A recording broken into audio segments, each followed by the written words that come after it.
नमस्कार, हल्ला बोल में आपका बहुत बहुत स्वागत है। आपके साथ मैं हूं अंजना ओम कश्यप। बंगाल में आज एक नया सूर्योदय हुआ। भारत के पूर्वी राज्य में पहली बार बीजेपी का सूरज उगा है, जहां शुभेंदु अधिकारी ने मुख्यमंत्री पद की शपथ ली।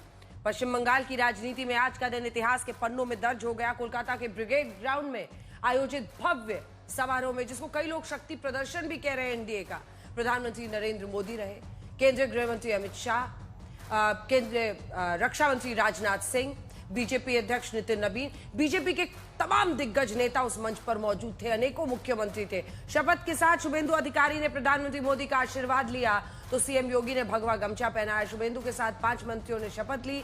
इनमें बंगाल में बीजेपी के दिग्गज नाम और ओबीसी चेहरा दिलीप घोष के साथ फायर ब्रांड महिला नेता अग्निमित्रा पॉल शामिल है। सवाल है कि बंगाल में सत्ता तो बदल चुकी, बीजेपी ने अपना मुख्यमंत्री तो बना दिया, लेकिन क्या सत्ता पाने के लिए जिन जिन वादों गारंटीज का बीजेपी ने ऐलान किया, जो अपेक्षाएं वहां पर अब जनता को है, क्या जनता ने जिस भरोसे से बीजेपी को ये छप्पर फाड़ वोट दिया है, 207 सीट। हालांकि इसका आकलन करना फिलहाल थोड़ी जल्दबाजी होगी, लेकिन विपक्ष के आरोपों का तो है, तो सवाल पूछे ही जाएंगे। आज हल्ला बोल में हम बहस करेंगे इसी के इर्द गिर्द। प्रधानमंत्री नरेंद्र मोदी ने लेकिन साष्टांग प्रणाम किया है बंगाल की जनता को। ये रिपोर्ट देखिए।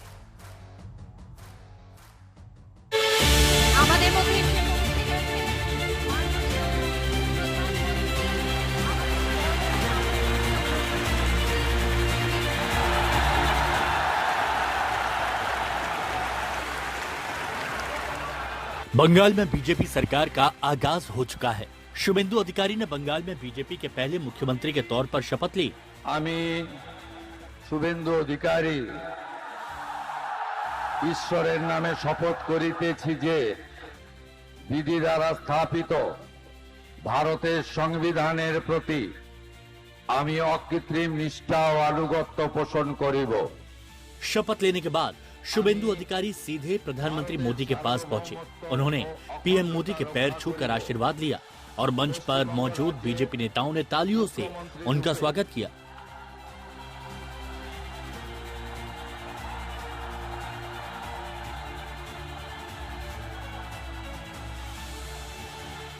मुख्यमंत्री योगी आदित्यनाथ ने शुभेंदु अधिकारी को अपना भगवा पटका पहनाया। शुभेंदु के साथ 5 मंत्रियों ने भी शपथ ली। सबसे पहले दिलीप घोष ने शपथ ली। दिलीप घोष बंगाल में बीजेपी के दिग्गज नेता हैं। राज्य में बीजेपी की कमान संभाल चुके हैं। दूसरे नंबर पर अग्निमित्रा पॉल ने शपथ ली, जो न सिर्फ महिला फेस हैं, बल्कि फायर ब्रांड नेता भी रही हैं। इसके साथ ही मथुआ समुदाय के अशोक कीर्तनिया, आदिवासी समाज के क्षुदीराम टुडू और निशित प्रमाणिक को भी टीम शुभेंदु में जगह मिली।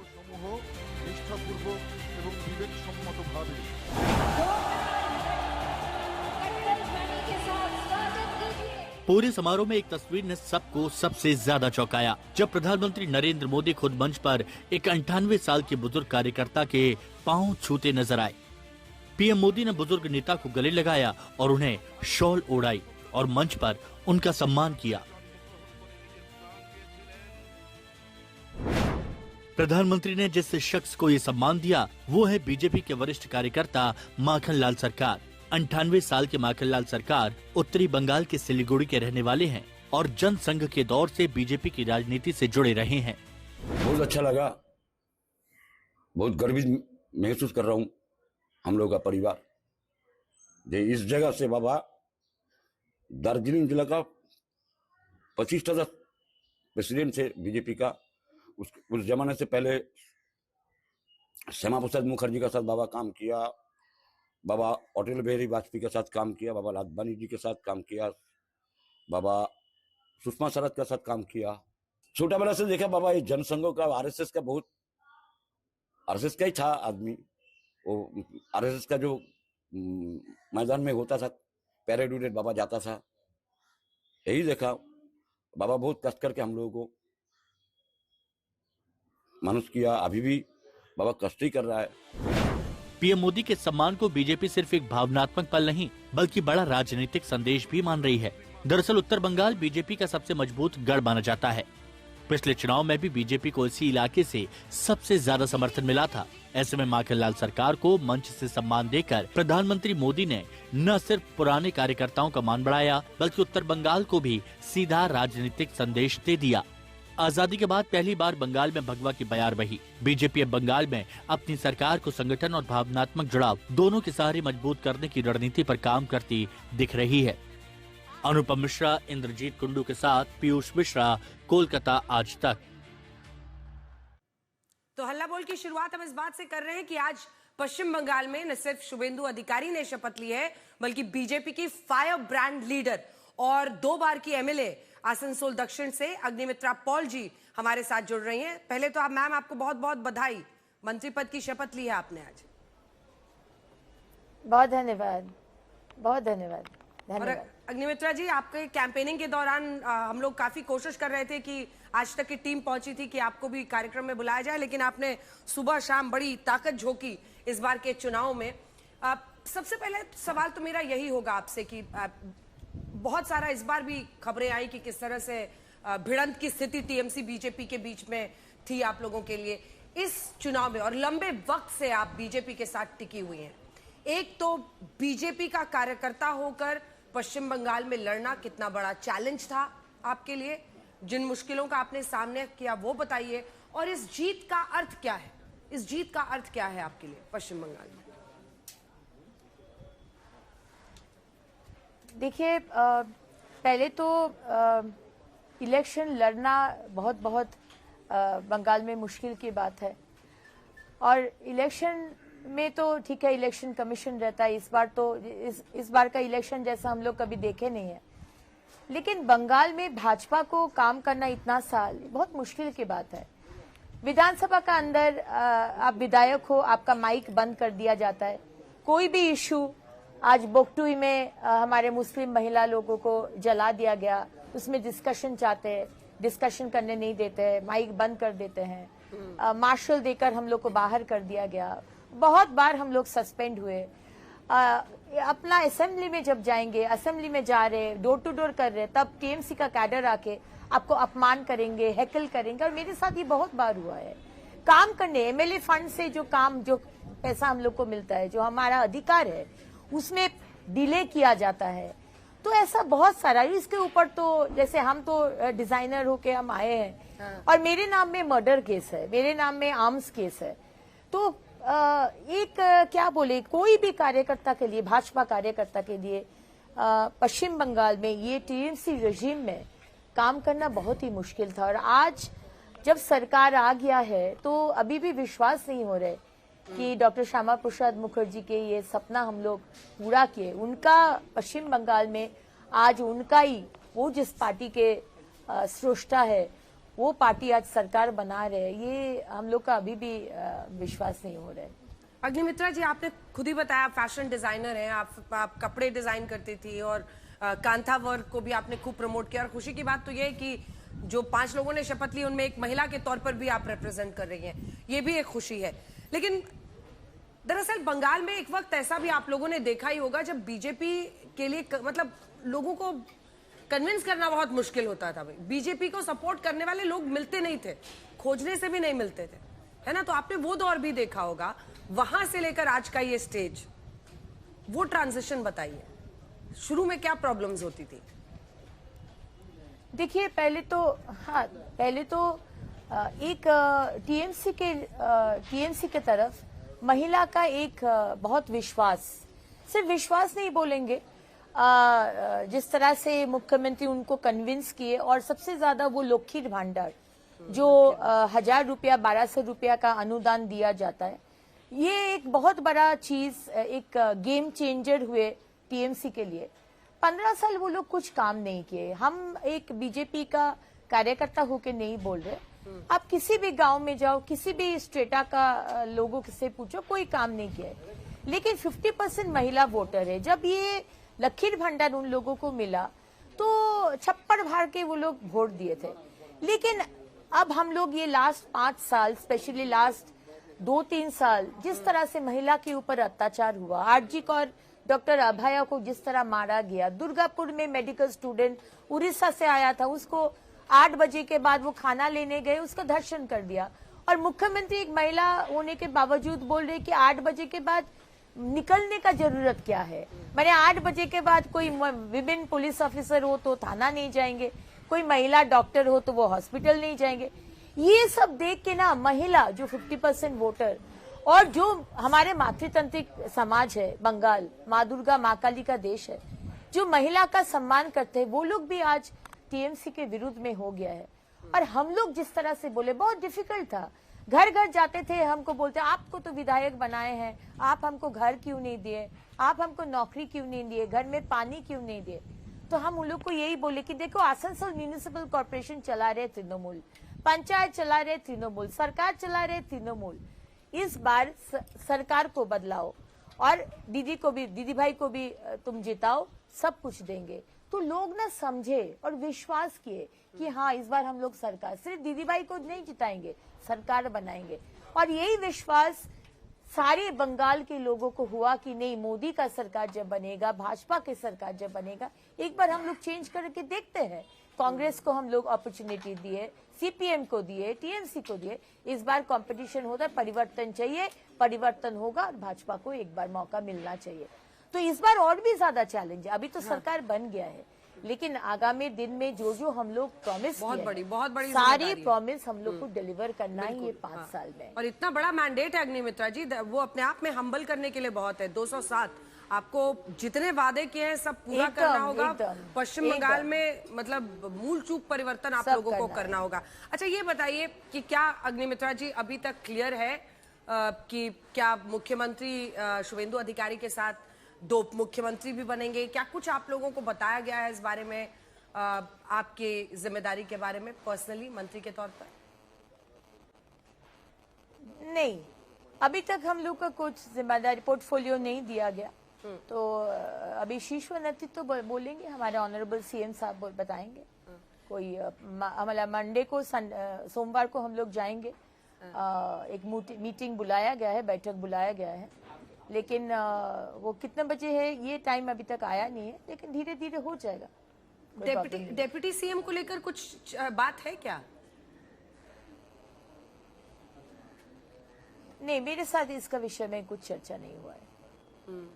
अब ये सबसे बड़ा एजेंडा अगर अग्निमित्रा पॉल जी को आज बोला जाए, क्योंकि आसनसोल में मैंने भी जाकर देखा, अभी बहुत सारे मतलब पूरे बर्धमान जिले में मतलब कई जगहों पर देखकर आंखें ऐसी खुली रह जाती थी कि बदलाव बिल्कुल नहीं पहुंचा है। अब आप लोगों की जिम्मेदारी होगी, तो ये बहुत बड़ा चैलेंज है। पहला काम अगर कुछ मंत्री बनने के बाद आपको करना है, पहला काम अगर कोई चूज करना हो, क्या करिए? देखिए, पहला काम होगा law and order. Law and order इधर नहीं है और 15 साल और उसके आगे 34 साल नहीं था। लॉ एंड ऑर्डर को वापस एस्टैब्लिश करना है, क्योंकि सबसे ज्यादा भुगते हैं सॉफ्ट टारगेट महिला। आज 8 महीना का बच्चा बोलिए फुटपाथ से उठाकर उसको धर्षण किया जा रहा है, और 80 साल के महिला बोले उनको भी धर्षण किया जा रहा है, अत्याचार किया जा रहा है। और जितना भी घटना हुआ, स्ट्रेंज लगता है कि ममता बनर्जी ऐसे किए क्यों? एक महिला होने के नाते उनको तो ज्यादा सपोर्ट करना चाहिए था, उनको तो ज्यादा सेंसिटिव होना चाहिए था महिला का विषय में।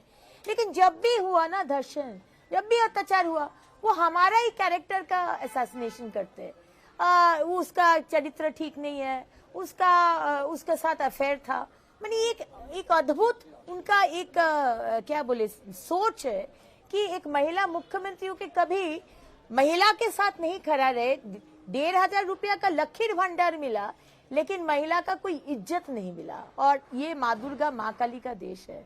आज रेप का रेट बना दिया था, फुल रेप का ये रेट, हाफ रेप का ये रेट, बताइए।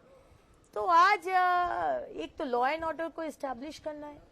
बाकी देखिए, घर नहीं है। आप तो आए थे आसनसोल, आपसे हम मिल नहीं पाए, लेकिन आज जिस अवस्था में महिला लोग को ज्यादा हमको खराब लगता है, मिट्टी का घर, लाइट नहीं है, ऊपर से पानी टपक रहा है, बाल्टी लगा कर रखे बारिश में, तो घर देना है, शौचालय नहीं है। ग्रामीण में तो ठीक है, आप तो मैदान में जा सकते हैं, लेकिन अर्बन इलाका में रात को 3 बजे उठकर नाली में वो लोग बाथरूम जाते हैं। तो शौचालय देना है और पानी, इतना समस्या है पानी का, सारी नदी को बाली चोरी करके नदी को खत्म कर दिया।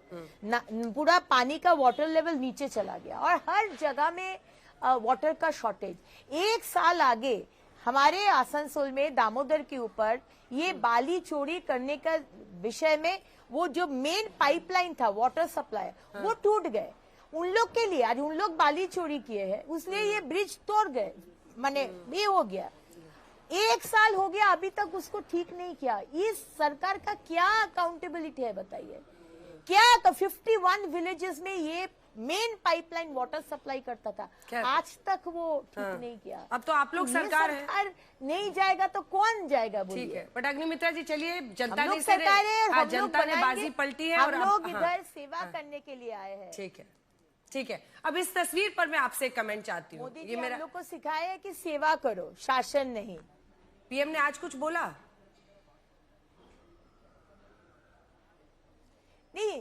माननीय प्रधानमंत्री जी बोले हैं कि पूरा एकदम बहुत काम है, मन लगाकर काम कीजिए। प्रधानमंत्री जी यही बोले सबको। ये विजुअल एक बार दिखाते हैं और मेरा आखिरी प्रश्न यही है।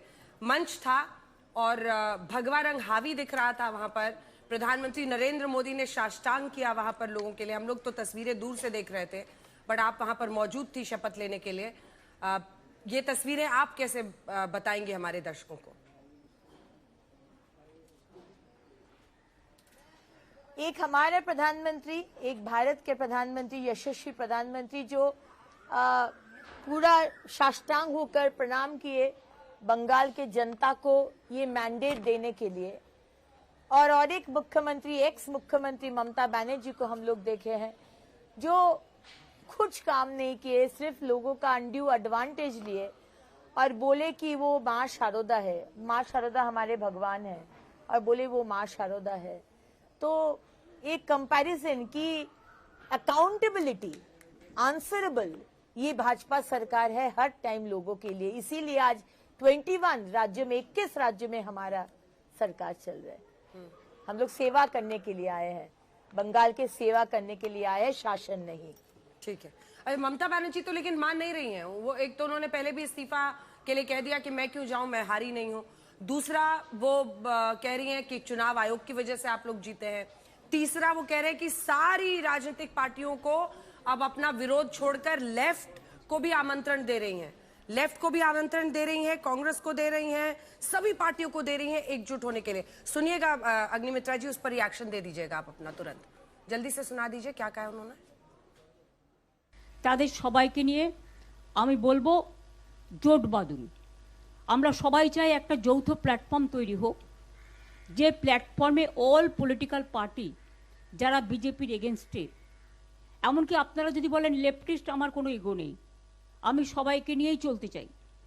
এবং আজকে যা অবস্থা, বিজেপিকে যদি রুখতে হয়, লেফটিস্ট সবাইকে, আল্ট্রা লেফট সবাইকে, আমাদের তৃণমূল কংগ্রেস আমরা কথা দিচ্ছি ন্যাশনাল পার্টি সবাইকে যার যতটুকু শক্তি আছে, দিল্লিতেও যেমন আমরা লড়াই করব। सारी पार्टियों को एकजुट होने का आह्वान कर रही हैं अग्निमित्रा पॉल जी। देखिए, इंडिया अलायंस में तो अपने आप में यूनिटी नहीं है। आज इलेक्शन के बाद कांग्रेस के राहुल गांधी ने बोला कि आज ममता बनर्जी के लिए बीजेपी का ये एंट्री हो गया। एक दूसरे जन का दोष देते हैं, दिल्ली में जाके फिश फ्राई खाते हैं और इधर आके कुश्ती करते हैं। ममता बनर्जी जिस रिस्पेक्ट, श्रद्धा, भरोसा 2011 में मिला, वो अगर भरोसा और श्रद्धा अगर रखते ना तो आज ये दिन देखना नहीं पड़ता। आज विभ्रांत करने का राजनीति जो ममता बनर्जी ने किया है ना, उसके लिए आज ये अवस्था हुआ है। और आज अगर वो बोलेंगे कि आज चोरी किया है, वो करने नहीं दिया, हमको मारा है, हमको ये किया है, कोई बिलीव नहीं करेगा। क्योंकि आप ये डिवाइड एंड रूल पॉलिसी का राजनीति ममता बनर्जी आप किए हैं और विभ्रांत, कंफ्यूजन क्रिएट करने का राजनीति। SIR कंफ्यूजन क्रिएट करो, वक्फ आइन कंफ्यूजन क्रिएट करो, CAA कंफ्यूजन क्रिएट करो। तो एक क्रेडिबिलिटी होता ना, वो क्रेडिबिलिटी ममता बनर्जी आप खत्म कर दिए। आपका कोई क्रेडिबिलिटी नहीं है अभी। अग्निमित्रा पॉल जी, आप आज तक पर आए, आपका बहुत धन्यवाद, आपको बहुत बधाई फिर से मंत्री पद के लिए। लेकिन जितना बड़ा you. जनादेश उतनी बड़ी Thank you. जिम्मेदारी। बहुत बहुत धन्यवाद। हाँ, Thank you. और अब उम्मीद है कि जनता से जो जो आप लोगों ने वादे किए हैं वो पूरा करेंगे। धन्यवाद। तो आइए चर्चा की शुरुआत करते हैं। अजय आलोक भारतीय जनता पार्टी का पक्ष रखने के लिए हमारे साथ जुड़ रहे हैं। हमारे साथ अभय दुबे कांग्रेस पार्टी का पक्ष रखेंगे। मानव जायसवाल हमारे साथ प्रवक्ता टीएमसी के जुड़ गए हैं। हमारे साथ मोहम्मद फैज खान साहब जो संघ से जुड़े हुए हैं वो भी इस वक्त जुड़ रहे हैं। सबसे पहले मैं अजय आलोक जी आपके पास आना चाहती हूं, क्योंकि ये सबसे बड़ी बात यही होती है कि जितना बड़ा जनादेश उतनी बड़ी जिम्मेदारी। प्रधानमंत्री नरेंद्र मोदी ने आज बंगाल की जनता के सामने साष्टांग किया है। बंगाल की जनता की जो उम्मीदें हैं, मतलब इस तरफ आप लोग कैसे आगे बढ़ेंगे, क्या कदम होगा, इन सब पर निर्भर करेगा, क्योंकि ये तो है कि इससे ऐतिहासिक कुछ बीजेपी के लिए हो नहीं सकता था। वहां पर आप पहुंच गए जहां पर जन्मे थे श्यामा प्रसाद मुखर्जी। मैंने ये कहा था कि गृह मंत्री जी ने इस देश के कहा उन्होंने कि चुनाव के दौरान कि वोटर लिस्ट में घुसपैठियों को लेके हम डिटेक्ट डिलीट डिपोर्ट करेंगे। अब सरकार बनने के बाद फंडा बिल्कुल क्लियर है। अब फॉर्मूला रहेगा PRT, जो प्रधानमंत्री का फॉर्मूला है, perform, reform and transform.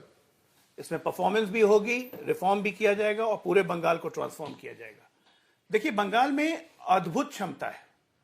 Gateway of India कहा जाता था लेट 1800s तक, अर्ली 1900s तक। ब्रिटिशर कोई पागल नहीं थे कि बंगाल आके ईस्ट इंडिया कंपनी खोली थी। व्यापार का सबसे बड़ा सेंटर था। लुक एट ईस्ट पॉलिसी में एक सबसे बड़ा कमर्शियल हब हमारा ग्रेट निकोबार और बंगाल हो सकता है, जो कि प्रधानमंत्री करने जा रहे हैं। ट्रेमेंडस पोटेंशियल्स है, हमारे पास पोर्ट है, हमारे पास इनलैंड वाटरवेज है, बंगाल की धरती इतनी फर्टाइल है, पूरा गैंजेटिक बेसिन का लैंड है हमारे पास। आप ये सोचिए कि एक नदियों से घिरा हुआ राज्य होने के बावजूद, समुद्री सीमा होने के बावजूद, बंगाल को मछली के लिए डिपेंडेंट होना पड़ता है दूसरे राज्यों पे। इसको कहते हैं मिस गवर्नेंस। हमारी आकलन के अनुसार बंगाल से हम $1 बिलियन का प्रॉन सिर्फ इंपोर्ट कर सकते हैं, अगर उसको ढंग से मैनेज किया। ठीक है, अच्छा इकोनॉमिक रोड मैप आप दे रहे हैं अजय आलोक जी। मैं एक सेकंड आपको टोक रही हूँ, मेरा प्रश्न ध्यान से सुनिएगा। आज जब वहां पर ये मतलब जो शपथ ग्रहण हुआ उसको कई लोग शक्ति प्रदर्शन भी कह रहे हैं।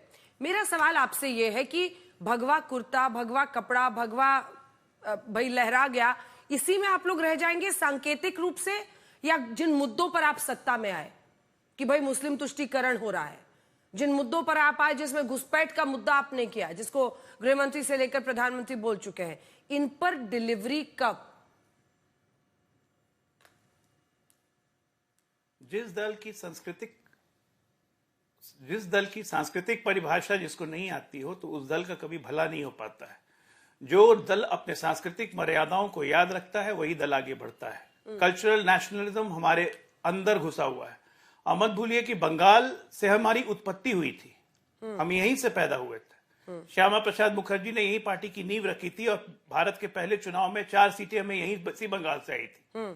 तो बंगाल हमारे लिए बहुत इमोशनल इशू है। और आज जब बंगाल में भगवा लहरा रहा है, जो कि 70 साल पहले लहराना चाहिए था, तो आज ये कहीं ना कहीं इंडिकेट करता है कि ऑलमोस्ट पूरे भारत को कवर करते करते आज हम बंगाल में पहुंचे। तो ये हमारे लिए एक बहुत बड़ा इमोशनल मुद्दा था, न सिर्फ प्रधानमंत्री के लिए बल्कि उन 350 कार्यकर्ताओं के लिए जिन्होंने अपनी जान गंवाई पिछले 10 सालों में।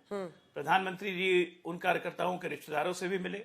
हमारे अब सोचिए 98 वर्ष के कार्यकर्ता वहां मंच पे थे जिन्होंने प्रधानमंत्री जी ने जिनके पैर छू के आशीर्वाद दिया। और जहां तक हम ये काम करने की बात है, ये दोनों दो अलग चीज है। ये हमारा सांस्कृतिक मिशन है जो कि कंप्लीट हुआ। काम करने की बात तो आप कोई भी स्टेट लाइन से उठा के देख लीजिए। 1991 से गुजरात में पहली बार सत्ता में आने के बाद भारतीय जनता पार्टी जिस राज्यों में गई उसे चूसा हुआ आम मिला, और भारतीय जनता पार्टी के शासन में वो राज्य सींचा हुआ पेड़, सींचा हुआ खेत दिखता है। अच्छा। चाहे वो मध्य प्रदेश हो, चाहे गुजरात हो, चाहे बिहार हो, चाहे उत्तर प्रदेश हो, चाहे महाराष्ट्र हो, छत्तीसगढ़ हो, राजस्थान हो, मैं लाइन से गिना दूंगा इसमें।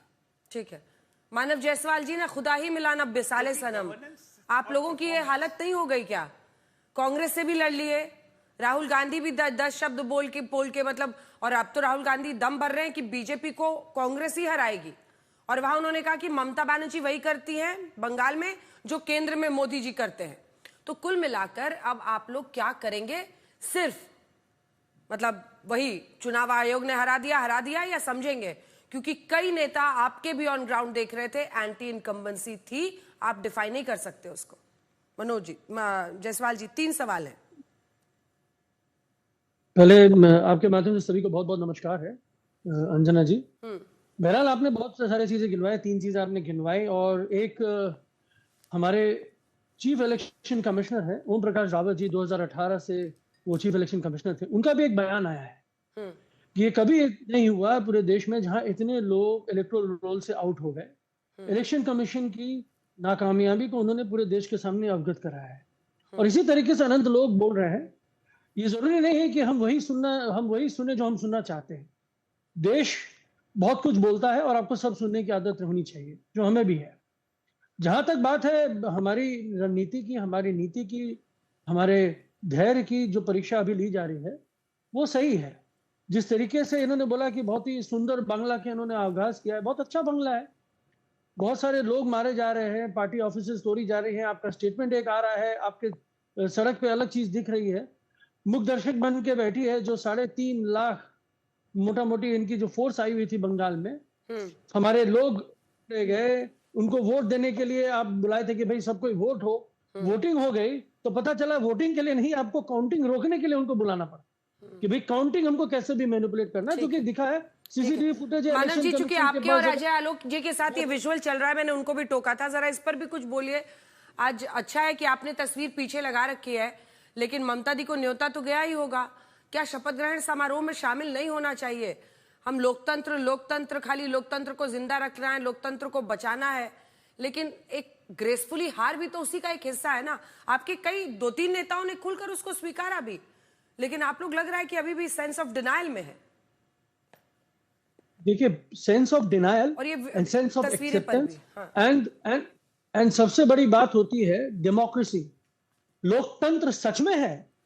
30 लाख लोगों को काट दिया गया, नाम काट दिया गया, 7.5 लोगों को अचानक ऐड कर दिया गया, सीसीटीवी फुटेज को छुपा लिया गया। 2 बजे तक जहां 10% वोटिंग नहीं हुई पूरे देश में, पूरे मीडिया चैनलों ने 200 पार का नारा लगा दिया, हमारे बूथ तोड़ना शुरू हो गया। मानव जी, आप लोगों को छोड़ के, एक सेकेंड सुनूंगी मैं, आपका इतने दिन से सुन ही रही हूं। हारने के बाद आपका खींच ज्यादा दिख रहा है। जब तक आपको भरोसा था जीतेंगे तब तक आप ठीक से बात कर रहे थे। आज भी सुनिए, इसकी गलती, उसकी गलती, उसकी गलती, यही कर रही है विपक्ष की पार्टियां। ये बताइए, 27 लाख वोट जो डिलीट हुए हैं, उस पर अपने हर डिबेट पे मैंने सवाल पूछा है या नहीं पूछा है? भाई उस मुद्दे को उठा ही तो सकते हैं। लीगली आप लोग सुप्रीम कोर्ट गए, सुप्रीम कोर्ट ने फिर जो किया वो भी सबने देखा। कुछ केसेस जो उन्होंने सुनवाई पूरी की वो किया, और बाकी का वोटिंग होने दो। तो कोर्ट ने किया है ना, पहला। दूसरा हिस्सा मेरे प्रश्न का, नहीं सुनिए, आप बोलिएगा अपनी बात, लेकिन सब कुछ एक कॉन्टेक्स्ट में होना चाहिए। 90 लाख वोट जो कटे, अब इतने मृत लोग, इतने जो गलत वोटर्स उसमें शामिल थे या फिर दूसरी जगह जा चुके थे, उनके वोट से अगर आप जीत रहे थे तो उस पर तो किसी ने नहीं चिल्ला चिल्ली की कि भाई ममता बनर्जी 3 बार से गलत तरीके से जीत रही थी ना भाई। उनमें से अनेकों मृत और दूसरी जगह में मौजूद लोग थे ना एसआईआर के पहले। अबे दुबे जी, मैं आपके पास आ रही हूँ। एक सिंपल सी बात है कि वोटर्स लिस्ट को लेकर अजय आलोक जी, ठीक है, एक बार अजय आलोक जी रिस्पॉन्ड कर दें उनकी बात पे, फिर आ रही हूँ भेजी। छोटा सा 3 लाइन का रिस्पॉन्स। मैं बस 3 लाइन का। मैं कह रहा हूँ 27 लाख वोटर कह रहे हैं, सुप्रीम कोर्ट तक गए।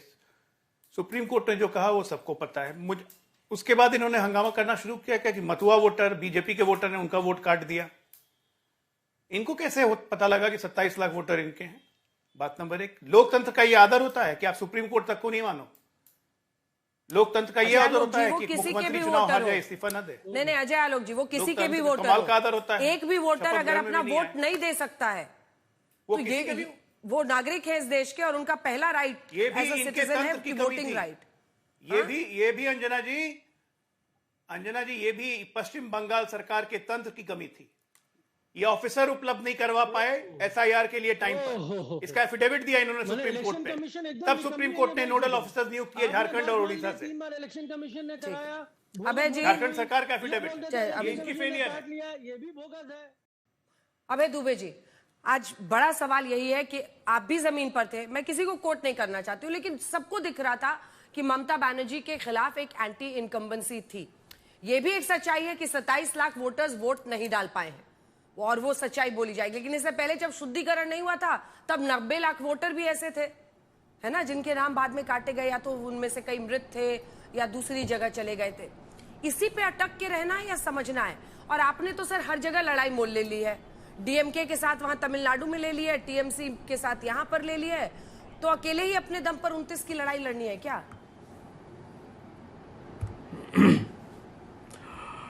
अंजना जी, आपने ये कहा था कि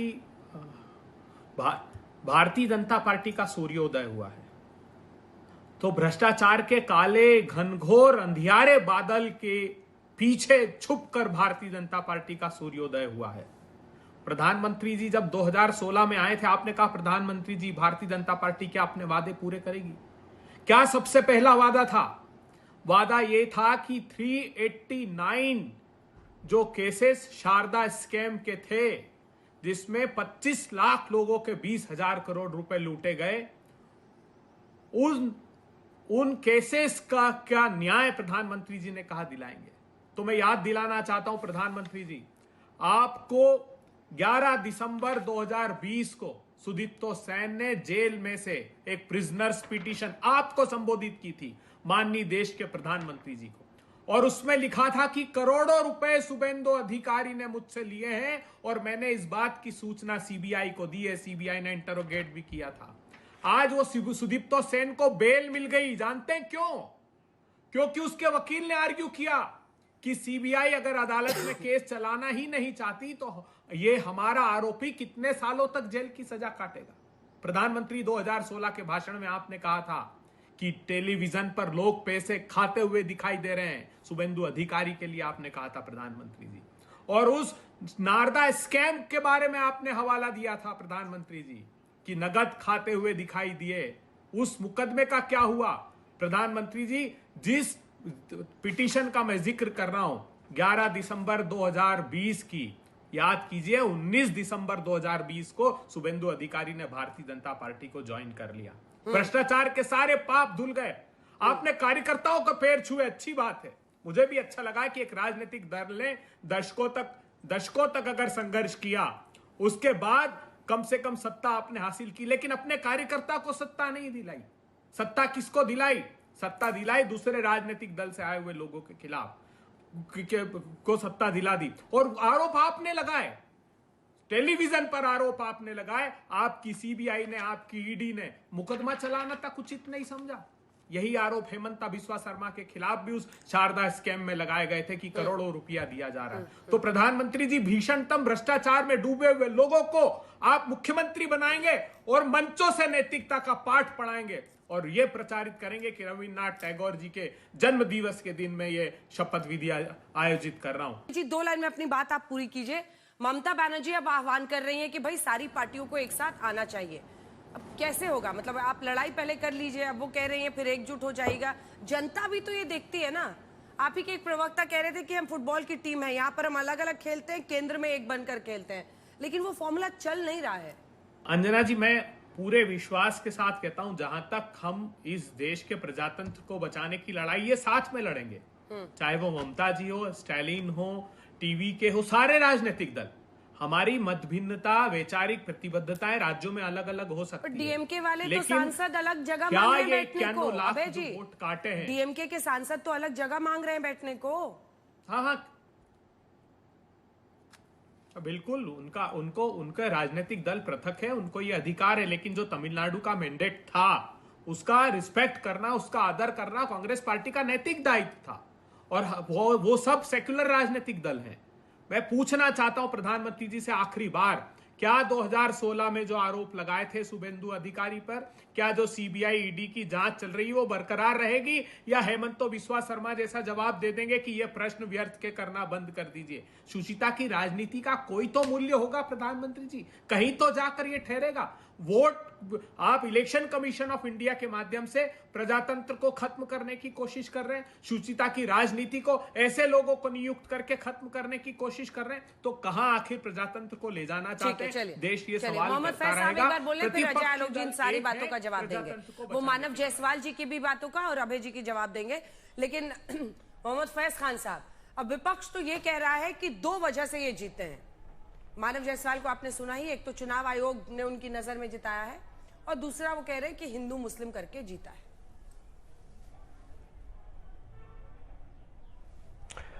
बिस्मिल्लाहिर्रहमानिर्रहीम रब्बिश रहली सदरी व यस्सिरली अमरी वहलुल उक़दतम मिन लिसानी यफ़क़हू क़ौली। बिरादरान हिंद, अस्सलाम वालेकुम रहमतुल्लाहि व बरकातहू। जय हिंद, भारत माता की जय, वंदे मातरम। आदरणीय अंजना जी, हमने माता रानी से जो वचन दिया था वो वचन पूरा किया। जय काली कलकत्ते वाली, तेरा वचन न जाए खाली।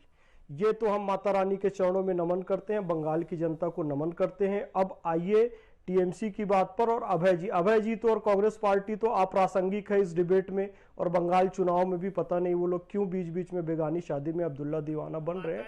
मैं टीएमसी को कहना चाहूंगा, आज सड़कों पर लिखे सैकड़ों नारे न देख, घर अंधेरा देख तू आकाश के तारे न देख, अब यकीनन ठोस है धरती हकीकत की तरह, ये हकीकत देख लेकिन खौफ के मारे न देख।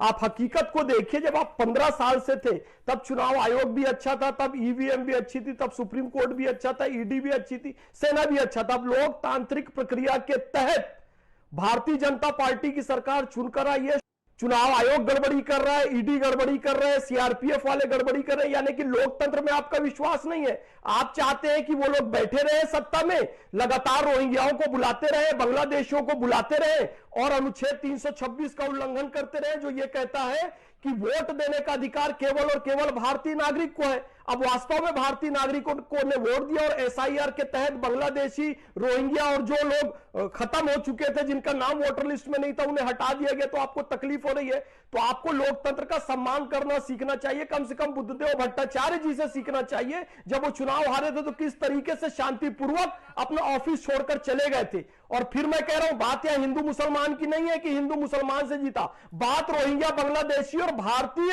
लोगों की है, भारत के जो बंगाली है उनकी है।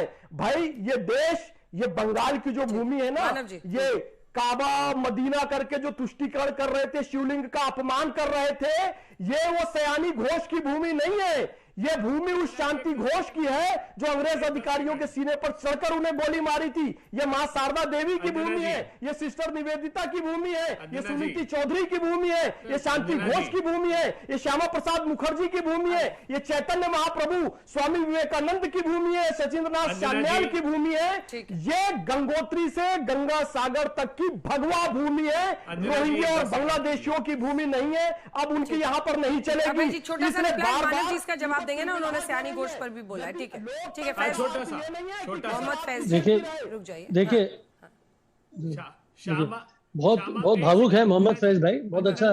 ये क्या श्यामा प्रसाद जी की भूमि है, जिन्होंने 1941-42 में अंग्रेजों के समर्थन में सरकार बना ली और प्रस्ताव पारित कर दिया भारत छोड़ो आंदोलन के खिलाफ, और उस फजलुल हक के साथ बना ली जिसने पृथक पाकिस्तान का प्रस्ताव पारित किया। उन श्यामा प्रसाद मुखर्जी की भूमि बताते हो आप इसको?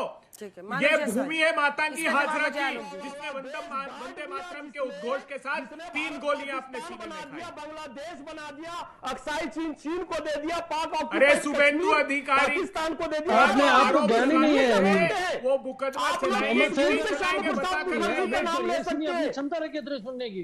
ठीक है, बोलिए जी, दूसरा शांत रहने की। ये मोहम्मद फैज भाई जो है बड़े भावुक हैं, बड़े भावुक व्यक्ति हैं, पूरे देश को भगवा में लहरा दिया। इनका बहुत प्रतिनिधि है, इनके बड़े प्रतिनिधि हैं। मोहम्मद फैज भाई खुद एक प्रतिनिधि हैं भाजपा के। इन्होंने लेजिस्लेशन, इलेक्शन, असेंबली में इनके बड़ा योगदान रहेगा। मैं आपको बहुत शुभकामनाएं देता हूँ। लेकिन जाते जाते मैं एक बात बोलना चाहता हूँ, ये है मेंबर है, संयोजक है। नहीं, कई सांसद भी है क्या? सांसद भी है, सांसद होंगे या विधायक होंगे, कहीं ना कहीं भाजपा के विधायक होंगे। देखिए, अगर आपकी पार्टी अच्छा करेगी तो आपका भी नंबर आएगा। हाँ, मानव जी, मैडम मेरी पार्टी ने अच्छा किया है। Let him speak up please. हाँ, बोलिए। 1607 ही नाम ऐड हुए, इलेक्शन कमीशन ने ऐड किया। इसके वजह से इन्होंने रिजाइन कर दिया। क्या ये जुडिशरी ये गलत लोग हैं? इन्होंने गलतियां पकड़ी। 1717 नाम ट्राइब्यूनल से इन्होंने पारित करी, लेकिन इलेक्शन कमीशन ने सिर्फ 1607 नाम ऐड करे। ये पारदर्शिता है, ये लोकतंत्र है। और इसका मोखाल जब इलेक्शन कमीशन धज्जियां उड़ा रहा है, उनके पास ना सीसीटीवी है, और जिस तरीके से 4 बजे के बाद जो गुंडई हुई है काउंटिंग में, 2 बजे तक आपने अपने चैनल में दिखाते रहे कि भाई भाजपा जीत रही है जहां 10% वोट नहीं हुआ है। ये लोकतंत्र है। इस लोकतंत्र के लिए हम ताली मारे। ये है आपका 15 साल का जो हमारा क्रेडिबिलिटी है, उसको चैलेंज करने का नतीजा है। अजय आलोक जी, अब आप जवाब दिए। मानव जायसवाल जी, पूरे वोटिंग के दौरान आपका इतना अच्छा व्यवहार रहा मेरे साथ और आपके सारे प्रवक्ताओं का, और इस बात का मैं क्रेडिट देती हूं। कई राज्यों में चुनाव के वक्त लोग आक्रामक हो जाते हैं, बदतमीजी भी करते हैं, लेकिन हमने भी आपको पूरा मौका दिया और आपने भी कभी भी अपशब्द नहीं बोले। लेकिन अगर ये नतीजे आपके पक्ष में आ जाते ना, तो आप मानव जायसवाल जी उतना ही मीठा बने रहते। आपके खिलाफ आ गया है तो अब हम लोग पर भी टूट पड़ रहे हैं। अरे आप तो हमारे स्टूडियो से लेकर हमारे मतलब ऑन ग्राउंड के शोज में आए हैं, आप तो जानते हैं, आप तो कम से कम सोच समझ के बोलिए। पार्टी लाइन टो करने की ऐसी क्या मजबूरी है कि सबको गलत बता दीजिए? This is not in good spirit. Ajay Alok ji जवाब दीजिए। अब घूम फिर कर बात वहीं आ रही है। दो, उनका श्यामा प्रसाद मुखर्जी पर अभय जी का सवाल है और मानव जी का वही है कि 1600-1700 लोगों को तो मिल गया वोट करने का अधिकार, बाकियों का क्या? जल्दी से। देखिए अंजना जी, रुदाली की ट्रेनिंग लेके जो अगर डिबेट पे बैठते हैं ना लोग, तो उनका यही ऐसा ही प्रदर्शन रहता है। सब रुदाली की ट्रेनिंग लेके आए हुए हैं। ये लाइन याद रखते तो बहुत अच्छा रहता वाजपेयी जी की, कि न हार में न जीत में किंचित नहीं भयभीत में, कर्तव्य पथ पे ये भी मिला हुआ है। मुझे बीच में ही आपको टोकना पड़ रहा है, टाइम टोकना पड़ रहा है। आप सभी का बहुत धन्यवाद हमारे साथ जुड़ने के लिए। देश दुनिया की बाकी खबरों के लिए देखते रहिए आज तक।